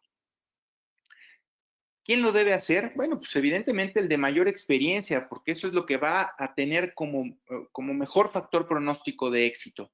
Y quiero ejemplificar este caso en el cual una reconstrucción de órbita con un colgajo anterolateral de muslo, injertos venosos para alcanzar el cuello, que en el posoperatorio inmediato lucía de una apariencia adecuada, a las 12 horas con cierta congestión venosa, a las 48 horas aumentó discretamente, y basados en los artículos que mencionan que las 72 horas son las críticas para el éxito de un colgajo, podríamos decir que este paciente casi la estaba librando. Este paciente, desafortunadamente, por sus condiciones generales, no podía ser reintervenido quirúrgicamente. Pueden ver que incluso sigue intubado. Y a las 72 horas vemos esta evolución. Así que, a pesar de que clínicamente parecía no estar tan mal, el desenlace fue fatal. Y muchos de los residentes que revisaron este colgajo siempre argumentaron que el colgajo se veía bien. Ahora, sabiendo que tenemos una clínica positiva, como en este colgajo para mama, pues nada nos preocuparía, ¿no? Porque clínicamente se ve bien, el Doppler se ve bien. Este sería el escenario ideal. Ahora, DISA, desde el 99, Joe DISA, ya reportaba que si nos basamos solo en la clínica, tenemos una posibilidad de salvar 0 colgajos si es que llegaran a tener alguna complicación. Esto en el 99. Evidentemente las técnicas han cambiado hoy en día y tenemos un porcentaje de salvamento un poco mayor. Ahora, hablando del Doppler, el Doppler es preciso y es algo que tenemos que evaluar de manera muy detallada. Vuelvo al caso de las 72 horas, aquí ya extubado. Pueden escuchar claramente el Doppler arterial. A pesar de 72 horas con Doppler arterial, el flujo venoso es totalmente cuestionable, es malo e incluso es evidente que tendremos una pérdida de forma inminente, por lo cual, a pesar de tener un Doppler audible, la clínica en esta situación en particular sigue siendo decisiva. En una encuesta que me hicieron favor de contestar varios microcirujanos de Latinoamérica, preguntamos, ¿qué es lo que más te preocupa al hacer un colgajo libre? La mayoría contestó que la trombosis. A lo siguiente pregunté, entonces, ¿cómo monitoreas tus colgajos? Más de la mitad los monitorea únicamente por clínica y el 44% con Doppler, sabiendo que es difícil identificar la trombosis venosa solo con Doppler. Por lo cual, la siguiente pregunta es, ¿en qué basas tu decisión para reexplorar un colgajo libre? Y aquí ya aparecieron muchas más tecnologías de las que vamos a hablar, como es la termografía, el ultrasonido, la oximetría y el verde indocianina. ¿De qué nos sirve saber esto? De que tomen decisiones en base a otras cosas. Bueno, de que no estamos ajenos a lo que está publicado en la literatura. En la literatura, a pesar de que muchos pregonan utilizar la clínica, la mayoría utiliza métodos alternos, además de clínica y Doppler, para decidir entrar a reoperar a un paciente. Ahora, también la experiencia vale la pena y es fundamental. Por ejemplo, este paciente que me hizo favor de compartir, el doctor Diego Moreno, un colgajo anterolateral pediculado para fosa poplitea, que no tiene problemas de disección, que no tiene mala calidad en los vasos, que no tiene anastomosis. Él, en base a su experiencia y con Doppler audible, decide esperar. Así que aquí un punto importante es la experiencia y el conocimiento de los antecedentes quirúrgicos. ¿Qué antecedentes? Si nosotros no somos el cirujano que atendió a este paciente, debemos conocer. Bueno, pues saber la posición a la que se movió el colgajo, si el cierre del área donadora tuvo tensión o si hay doblamiento o estiramiento del colgajo. ¿Ok? Entonces, si no lo conocemos y tenemos Doppler positivo, pues tendremos que corregir primero esto. ¿Ok? Esto pues es un poco de experiencia. Este colgajo, afortunadamente, el doctor Moreno no tuvo complicaciones y mejoró paulatinamente. Hablando de Doppler interno contra Doppler externo, hay suficiente evidencia para poder soportar y decir que el Doppler interno es superior al Doppler externo. Hemos visto en los reportes, por ejemplo, este de Hossein, que habla de que la sobrevida del colgajo es mucho más alta con Doppler implantable que con Doppler externo. La pérdida total del colgajo es solamente 2% contra 10% del externo. Y algo importante es que el tiempo para reexplorar un paciente es mucho más rápido si nos guiamos por la señal, si nos guiamos por la señal del Doppler interno. ¿Por qué? Como pueden ver en el video, el Doppler se puede colocar en la vena o se puede colocar en la arteria para tener un monitoreo más preciso de uno u otro vaso. Esto nos da una información mayor de nuestras uniones anastomóticas. Ahora, ¿qué pasa cuando empieza a haber algunas variables que juegan en nuestra contra? Por ejemplo, este paciente que tiene un antecedente de osteomielitis crónica, tiene una fístula osteocutánea y un defecto cutáneo. ¿Okay? Hacemos nuestro plan que incluye la desbridación, un cemento medicado para el hueso y cubierta cutánea. Este paciente lo operé yo, no tuve mayores problemas al levantar el colgajo, tuve dificultad técnica para la disección de las venas. Después de hacer mis anastomosis, confiaba plenamente en la permeabilidad. Sin embargo, clínicamente a las 48 horas amanece el paciente con esta congestión importante que lo único que generó fue miedo. Entonces, la primera herramienta que utilizamos para monitorear este tipo de cosas, ya que los antecedentes quirúrgicos me indicaban que difícilmente podía tener una trombosis venosa, pues decidí evaluarlo. En esta publicación, en la cual colabora mi buen amigo Alberto Ballestín de España, en el cual evalúan el ultrasonido de tránsito en las anastomosis, pues nosotros hicimos un ultrasonido para ver la permeabilidad o ver el flujo vascular que tenían esos vasos del colgajo. Vimos que tenía adecuado flujo. Este flujo debe medirse para hacerse objetivo. Y en este artículo que publica el grupo de Alberto, hablan de que un flujo mayor a 0.30 mililitros por minuto en vasos entre 0.6 y 1.2 milímetros corroboran permeabilidad de nuestras anastomosis. Así que este paciente, una vez que corroboramos la permeabilidad de nuestros vasos, lo dejamos a libre evolución, no había trombosis identificada, lo dejamos pasar y considero que hubo un probable daño a la microcirculación o un poco de edema que causó congestión, que al resolverse con medidas conservadoras, el colgajo no sufrió ningún daño. Hay algunos monitoreos que requieren de mayor complejidad, por ejemplo, cirugías de alto valor en las cuales toda una extremidad está en riesgo y que se requiere un monitoreo muy estrecho.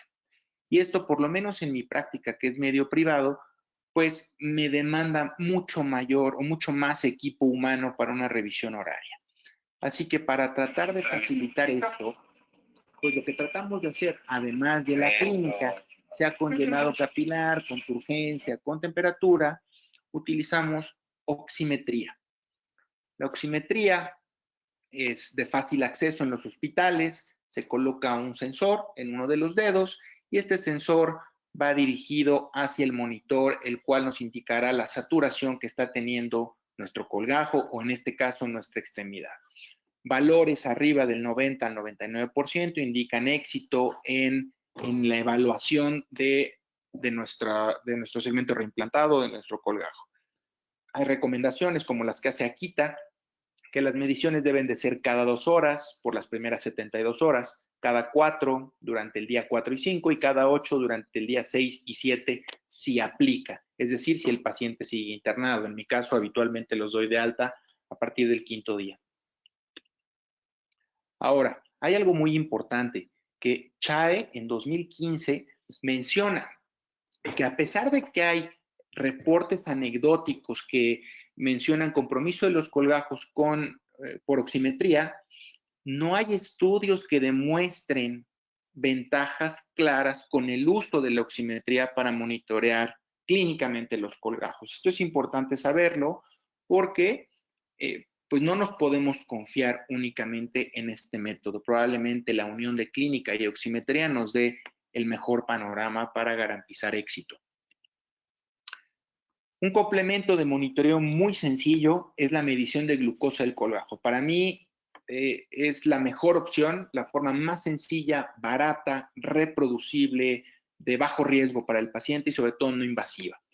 Incluye un glucómetro, tiras reactivas y la punción del colgajo. La intención es comparar la glucosa que tiene nuestro colgajo con la glucosa periférica del paciente.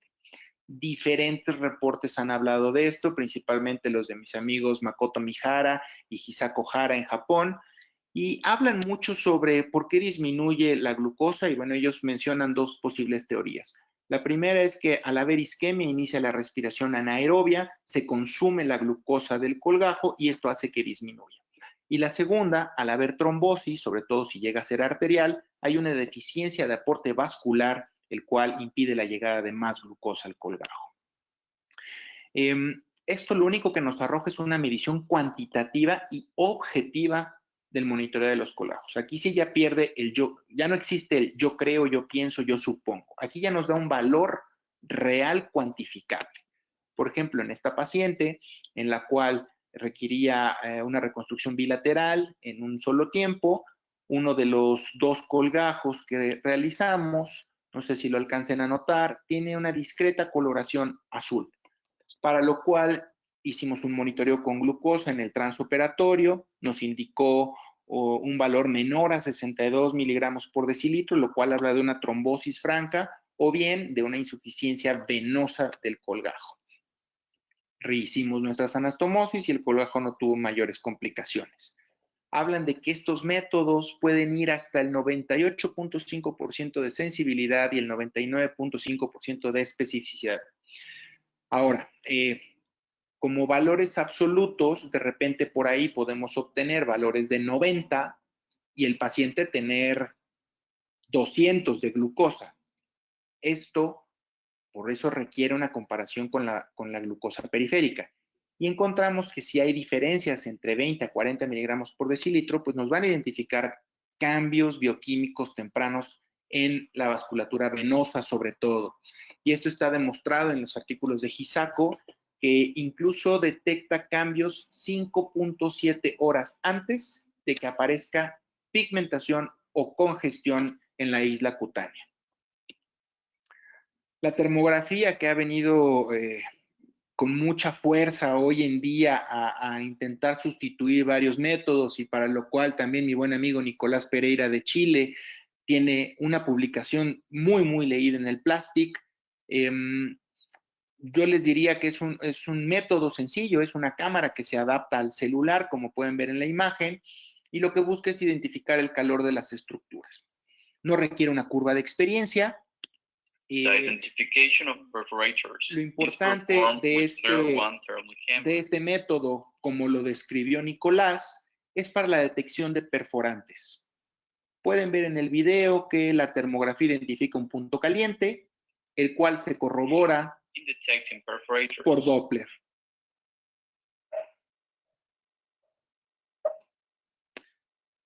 Con esta técnica se pueden detectar perforantes con sensibilidades del 100% y especificidades del 98%, con una sensibilidad de cambios de temperatura hasta de 0.1 grados centígrados. Hasta aquí todo es perfecto. Detección de perforantes me parece increíble, es genial. Más adelante, Jeffrey Hallo, que publicó también que además de detección de perforantes, también se puede utilizar para el monitoreo en el postoperatorio de colgajos libres. Ahora, esto ha sido ampliamente discutido sobre que es una técnica que depende del ambiente, es decir, la temperatura del cuarto, la temperatura del paciente, que requiere cambios en la superficie del colgajo sumamente claros para que la termografía pueda ser útil. Y les presento esta foto en la cual la temperatura prácticamente es la misma en todo el colgajo a pesar de tener zonas francas de congestión venosa, por lo cual no puede identificar cambios tempranos, es decir, los cambios bioquímicos, y esto puede dar lugar a falsos positivos y o falsos negativos. Ahora, las cosas positivas que tiene este método es que genera una comunicación muy efectiva entre el equipo quirúrgico y ya está publicado que la respuesta para reexplorar un paciente disminuye prácticamente 2.5 horas para la toma de decisión. La sobrevida del colgajo aumenta un 4.2% y sobre todo que mejora la comunicación entre el personal no entrenado y el equipo quirúrgico. Es decir, puedes dejar el dispositivo con la enfermera, con el interno, con el residente que esté ahí y monitorear el colgajo a través de las imágenes que él te puede mandar. Ahora, lo que les hablaba de la termografía con falso positivo. En este caso, más que un problema de anastomosis, es de una insuficiencia venosa del colgajo, ya que la termografía arrojaba valores prácticamente normales de temperatura en todo el colgajo. Este paciente, bueno, a pesar de tener esto, lo único que requiere es remodelación de los bordes necróticos, aplicación de un injerto en la zona expuesta y el paciente está listo para Punta Cana FILAC. Otro caso con termografía con falso negativo es un colgajo totalmente sano con una imagen fría en la termografía. Incluso modificando la paleta de colores, el colgajo se sigue viendo frío. Entonces hay que tener mucho cuidado. En este caso, la clínica sigue mandando. 3 semanas después, el colgajo en adecuadas condiciones. La cereza del pastel, que hoy en día es de lo que más se habla, es el verde indocianina, la cual es un medicamento de contraste que se inyecta al paciente de forma intravenosa para monitoreo de colgajos, que ha demostrado que es prácticamente segura. Muy pocos riesgos se han detectado. Lo que busca es ser un producto ideal para la angiografía, ya que difunde muy bien en las lipoproteínas de la sangre. Lo que busca es ver cómo reacciona este medio de contraste viéndose a través de una cámara infrarroja. Por ejemplo, en este caso en el que el colgajo DIEP se levanta, se inyecta el medio de contraste y a través de nuestra cámara infrarroja podemos ver todo el flujo vascular, las áreas que pintan, las áreas que no pintan, para poder identificar zonas que pudieran tener necrosis. Esto nos permite un diseño adecuado de colgajos y un monitoreo de permeabilidad de anastomosis en el caso de transferir este colgajo. Finalmente, les puedo decir que el verde indocianina es una herramienta de complemento que es excelente método para ver la perfusión de un colgajo, como pueden ver en esta mama reconstruida. Requiere cierta experiencia para evaluar la fase venosa, pero aún no se determina la sensibilidad ni la especificidad. Podríamos seguir minutos y minutos con todos los métodos que existen hoy actualmente, sin embargo no es el objetivo, creo que son las más importantes y las más claras. Como conclusiones les diría que la clínica continúa siendo la clave en la toma de decisiones, siempre evaluarlas por el más experimentado y si esto no es posible, ayudarse con la tecnología. El Doppler continúa siendo la herramienta más usada en publicaciones y encuestas internacionales, pero si lo comparamos entre interno y externo, el interno ofrece más ventajas. Si vamos a elegir un método de ayuda, recordar que tiene que ser fácil, reproducible, accesible y cuestionable si es barato o no. La medición de glucosa es el método más barato y accesible. El ultrasonido Doppler es una excelente herramienta para colgajos, sobre todo los sepultados o los que no tienen isla monitor. Y es todo. Muchas gracias. Perdón. Recuerden que si la duda clínica es suficiente, siempre será mejor explorar un colgajo, aún sin contar de un método diagnóstico alterno. Gracias. Gracias, Javier. A continuación, el doctor Alejandro Conejero Te pedimos, ojalá que sea posible, que termine la presentación en 15 minutos para poder dar paso o tiempo para la discusión. Alex, ¿estás ahí? ¿Nos escuchas?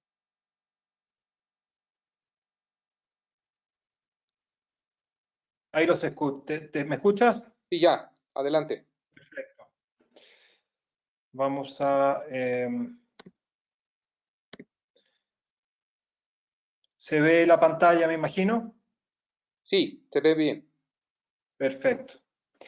Bueno, Alex, primero que nada, agradecer a la FILAP, a la Federación, la invitación a través tuyo, del doctor Molina. Es un agrado estar aquí con ustedes hoy día, frente a una audiencia latinoamericana extensa. Y bueno, voy a tratar de ser breve en favor del tiempo, y me voy a referir básicamente a algunos conceptos generales de reconstrucción contemporánea post-oncológica. Yo trabajo en Santiago de Chile, en un hospital privado que se llama Clínica Las Condes. Somos un grupo relativamente extenso, 15 cirujanos plásticos dedicados a distintos temas dentro de la especialidad. La reconstrucción post-oncológica,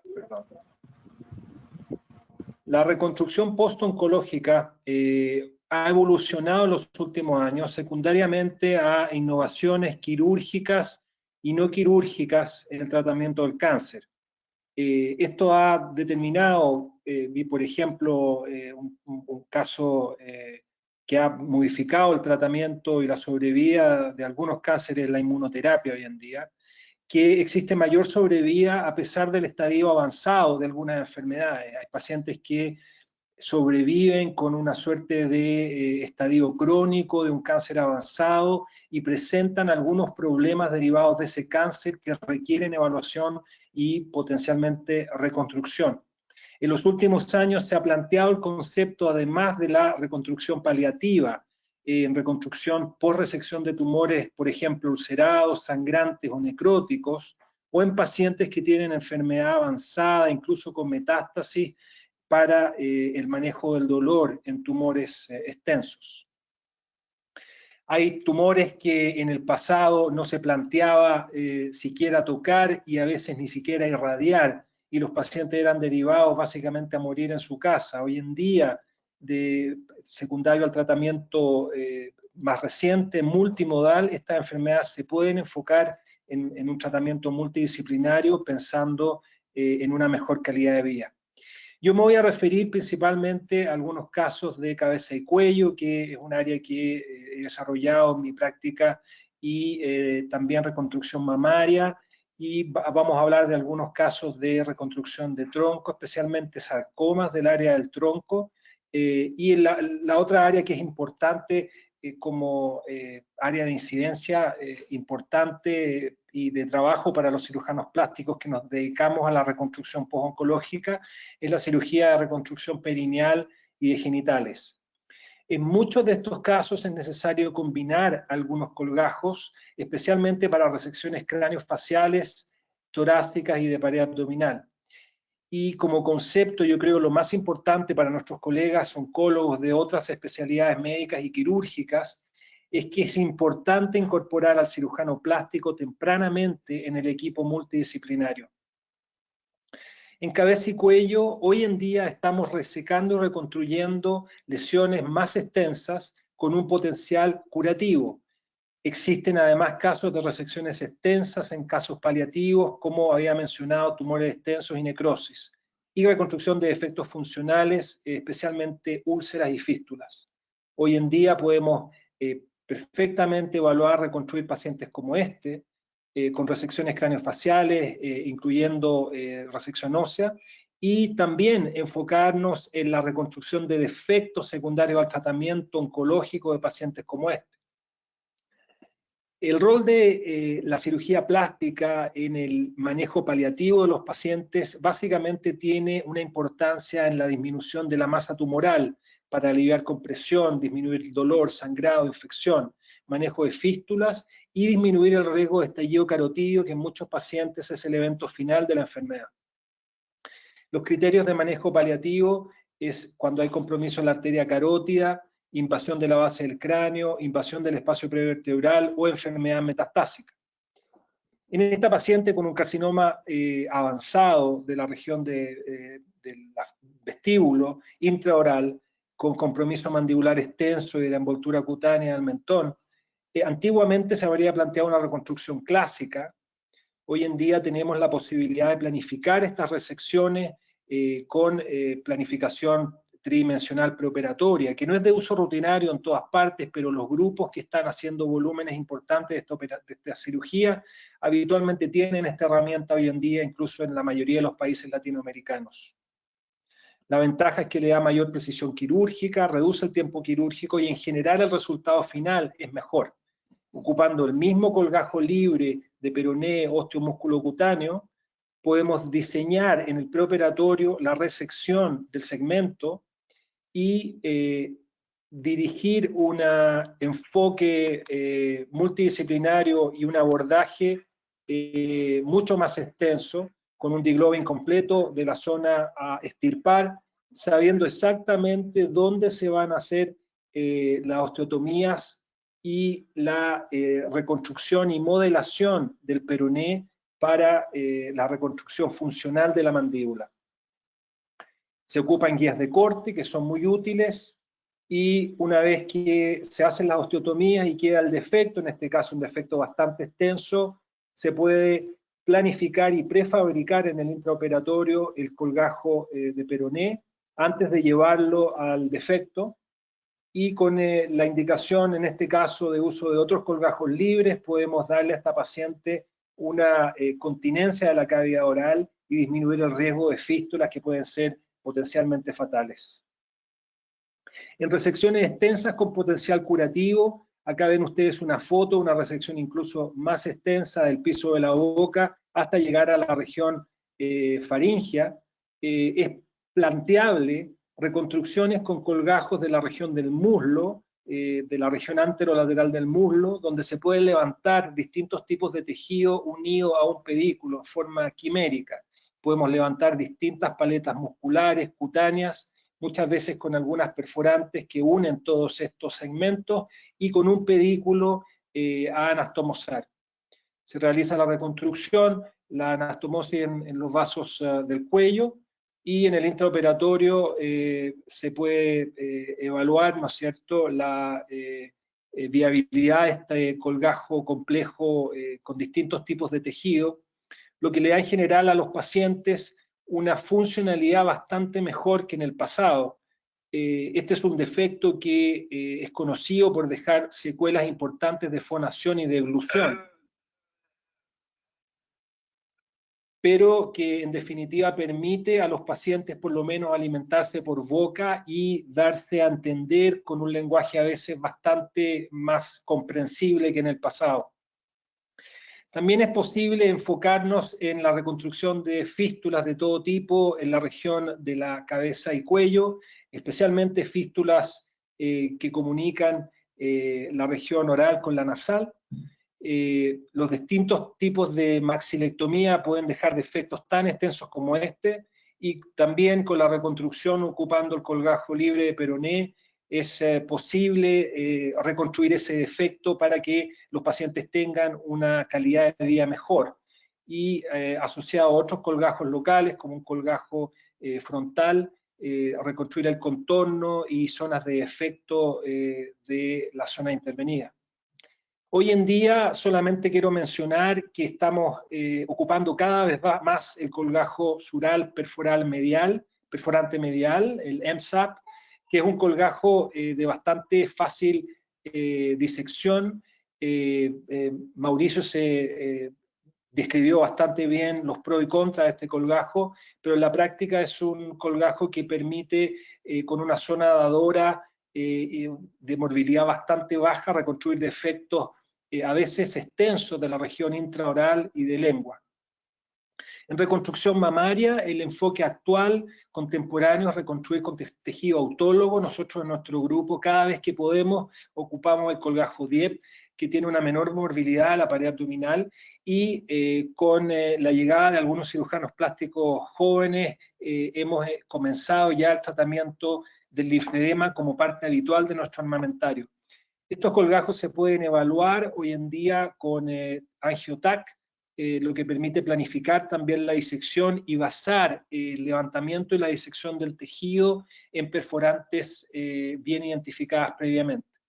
Algunos casos solamente quiero mencionar que esto tiene una indicación importante en pacientes obesas, donde muchas veces el tamaño de la mama, la dosis de la mama y la cantidad de tejido que es necesario llevar hacen bastante favorable la indicación de microcirugía. En estadios más avanzados de enfermedad, una paciente joven que se presentó con un tumor de 6 centímetros en la mama, al momento del diagnóstico ya tenía metástasis pulmonares y fue factible realizar una reconstrucción de tipo paliativa. Otra reconstrucción paliativa en una paciente con compromiso de pared torácica, también se utilizó el colgajo DIEP extendido. Y también en casos donde por necesidad del tratamiento coadyuvante, la indicación inicial es de poner un expansor. El tratamiento definitivo se puede realizar con un colgajo libre. Otra alternativa que hoy día también indicamos en algunos pacientes que tienen defectos por resecciones y necesitan reconstrucción diferida, presencia del linfedema por disección axilar linfática, es el colgajo que incluye algunos ganglios linfáticos de la región inguinal como parte del segmento de tejido que se transfiere al tórax. En algunas pacientes que tienen predominancia de circulación superficial, todavía estamos indicando el colgajo superficial, el SIEA, que es un colgajo que se basa en el pedículo epigástrico superficial.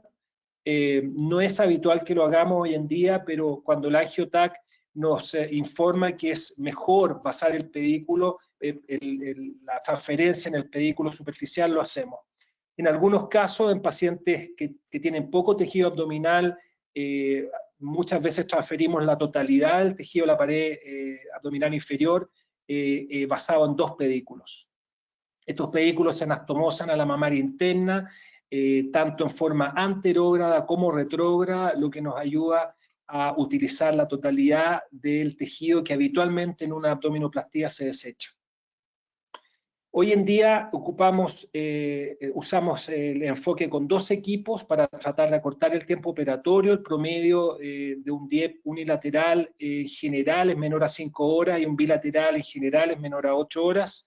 Usamos varios pedículos para aprovechar el tejido abdominal en casos indicados. En algunas pacientes hemos realizado anastomosis intracolgajo con técnicas de supermicrocirugía. Indicamos tanto DIEP como TRAM con preservación muscular. No tiene una diferencia importante en la morbilidad de la pared abdominal, mientras el pedículo, la zona de músculo que se mantenga en el colgajo sea pequeña. Y estamos haciendo reconstrucciones bilaterales, especialmente en pacientes jóvenes, siempre pensando en la indicación de tratamiento del linfedema. En tronco estamos cada vez más viendo pacientes con lesiones más extensas, con tumores que comprometen la pared torácica, especialmente sarcomas avanzados, y combinamos en general colgajos libres con colgajos musculares. La herramienta habitual es el colgajo anterolateral de muslo en todas sus versiones, y en este paciente con un dermatofibroma, fibrosarcoma, con exposición de la clavícula, fue necesario ocupar un ALT, el cual, si bien el match de color cutáneo no es ideal, la verdad que desde el punto de vista de la morbilidad de la zona dadora y el resultado del contorno es muy adecuado.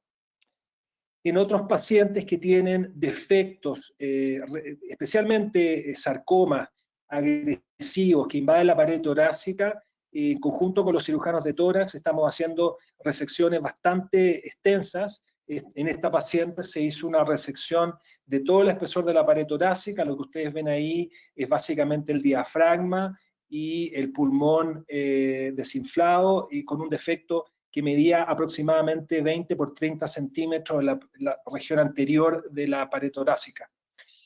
En estas pacientes es necesario reestabilizar la estructura ósea de la pared torácica.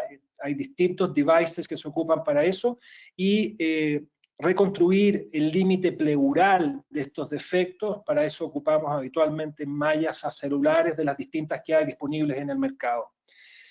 Como es necesario asegurarnos que, del punto de vista de los márgenes, el tumor fue resecado completamente, en este caso ocupamos colgajos musculares para sellar el defecto. Ustedes ven ahí el selle con un colgajo dorsal ancho, y en la zona medial, cercana al esternón, un colgajo muscular de recto abdominal. Y para preservar el pedículo mamario interno, hicimos un loop arteriovenoso con una vena safena, lo cual nos permite mantener ese pedículo al momento de hacer la reconstrucción definitiva con un colgajo, en este caso extenso, anterolateral de muslo. Esto es un caso que, de hecho, uno de nuestros últimos casos, una paciente que de hecho operé ya en tiempo de pandemia COVID, y bueno, obviamente todas las medidas de precaución, fue un cambio de paradigma para todo el equipo. Esta paciente yo la controlé la semana pasada y ya está iniciando su radioterapia para ojalá lograr cierta sobrevida, o por lo menos mejorar su calidad de vida. Es habitual que en lesiones de tronco y de pelvis veamos compromiso óseo. Esto es una lesión de sacro por un cordoma, con una resección sacra radical. Ustedes ven básicamente ahí una disección del pedículo glúteo para hacer la anastomosis, y la zona de la sacrectomía, la grasa perirectal. En este caso ocupamos un colgajo de dorsal ancho, un muscle sparing, que básicamente levanta solamente una porción del músculo dorsal ancho, dejando por lo menos cierto grado de funcionalidad de la zona sonadora, y un resultado postoperatorio adecuado. En resumen, el enfoque es multimodal, lo cual mejora en general la sobrevida y la calidad de vida. La cirugía plástica reconstructiva permite resecciones más extensas y permite mejorar el déficit funcional de las resecciones. Se ocupan en general colgajos microquirúrgicos en todas estas resecciones extensas, y se pueden levantar y disecar colgajos compuestos o quimera, que van a reconstruir defectos puntuales, especialmente en la región de cabeza y cuello y tronco. La reconstrucción paliativa es un concepto reciente, pero que está cada vez más como alternativa en estos pacientes y mejora la calidad de vida. Es necesario que los cirujanos plásticos seamos parte de los comités oncológicos o tumor boards. Muchas gracias, Alex. Gracias. Si pueden encender sus cámaras, ya nada más para un mensaje final. Desafortunadamente, el tiempo que tenemos asignado se nos agotó. Entonces, tenemos tiempo solo para una pregunta. Les voy a hacer una pregunta que me gustaría que hicieran o que contestaran de manera muy puntual, muy breve, para evitar extendernos más en el tiempo. Y bueno, mi pregunta básicamente, que es repetida en cuanto a las preguntas que se tienen en el panel, es: en condiciones no tan favorables, a lo mejor no con todos los recursos, ¿cuál sería su método de elección para monitorizar un colgajo en general, si no tuvieran prácticamente ningún recurso? Si quieres, Javier, empezamos contigo, luego Cristian.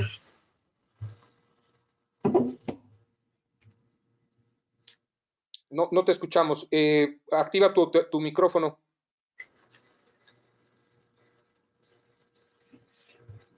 En México hay glucómetros y tiras reactivas de glucosa prácticamente en todos lados. Yo me voy por glucosa.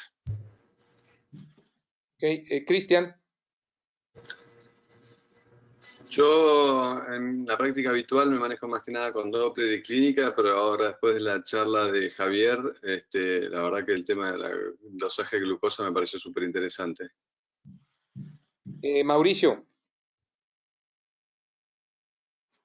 Con clínica, Alex. Ok, Alex Conejero. clínica Doppler, tal como dijo Cristian, voy a empezar a usar lo que dice Javier, y en algunos casos tenemos un medidor de tensión superficial de oxígeno que lo adoptamos de los cirujanos cardiovasculares y de trasplante que se ocupa en nuestro hospital. Muy bien. Muchas gracias. Pues le dejo la palabra al doctor Molina, agradeciendo de sobremanera el tiempo que nos otorgaron como capítulo de microcirugía para esta sesión. Muchas gracias, doctor Molina y doctor Duarte. Gracias a todos ustedes. El doctor Duarte está conectado con sonido. Él va a cerrar esta sesión con un mensaje final. Y yo a ustedes quiero agradecerles por traernos todo este gran fresco, este gran panorama de las posibilidades de reconstrucciones tan amplias, tan vastas, de este ejercicio de la cirugía reconstructiva que tanto prestigio y tanta presencia nos da en el mundo como grupo profesional. Muchas gracias. Yo he visto sus conceptos muy claros. He aprendido muchas cosas. Me he actualizado con diferentes conceptos que no había leído en la literatura y se los aprecio muchísimo. Doctor Duarte, ¿estás en línea? ¿Quieres dar el mensaje final para cerrar la sesión? Claro. Muchísimas gracias, Fernando, por haber escogido justamente ahora como federación. Estamos funcionando muy bien académicamente. Vamos a tener ahora microcirugía, vamos a tener quemados, vamos a tener mano. Yo quiero agradecerte a Alex y a Javier, a Mauricio, a Alejandro y a Cristian esta extraordinaria revisión microquirúrgica. Nos han dado un buen baño a todos de frescura en cuanto a eso, sobre todo los que no vemos la microcirugía, pero vemos resultados maravillosos que hacen que la gente vuelva a tener una vida casi o normal. Yo los felicito a ustedes por este magnífico trabajo. Me siento, como les dije antes, muy, muy orgulloso con el equipo. Yo los veo jóvenes, todavía están chavos, sean tan eficientes, ¿verdad? Tan buenos. A Alex y a Javier me los agarré chiquitillos de la mano y me los metí ahí a la asociación y miren qué bárbaros han crecido. A Mauri, pues igual chiquitín ahí en el general. Ya obviamente a Alejandro Conejero y a Cristian, pues no tenía el gusto, pero quiero felicitarlos. Se conectaron casi 300 gentes, ¿verdad? Lo cual es excelente. Les agradezco infinitamente su presentación. Digo que ustedes son los Ferraris de la cirugía plástica. Los felicito mucho, les mandamos un abrazo. A toda la gente que se conectó, muchísimas gracias. Vamos a seguir alimentándonos todos. Mañana tenemos un curso de bariátrica con la doctora Linda Rincón y su equipo, su capítulo, y el viernes tenemos a la cirugía Pérez del Cas desde España con quemaduras. Entonces, pues muchísimas gracias. Dios nos los bendiga a todos y a seguir haciendo este magnífico trabajo. Gracias. Gracias, Fer. Gracias. Gracias, Axel. Buenas tardes. Sancho. Saludos. Perdón que no me pude poner en imagen, pero era de problemas técnicos. Pero aquí estoy con ustedes en corazón y alma. Buena tarde a todos. Gracias. Gracias. Muchas gracias. Gracias a todos. No, gracias. Saludos. Muy bien. Saludos.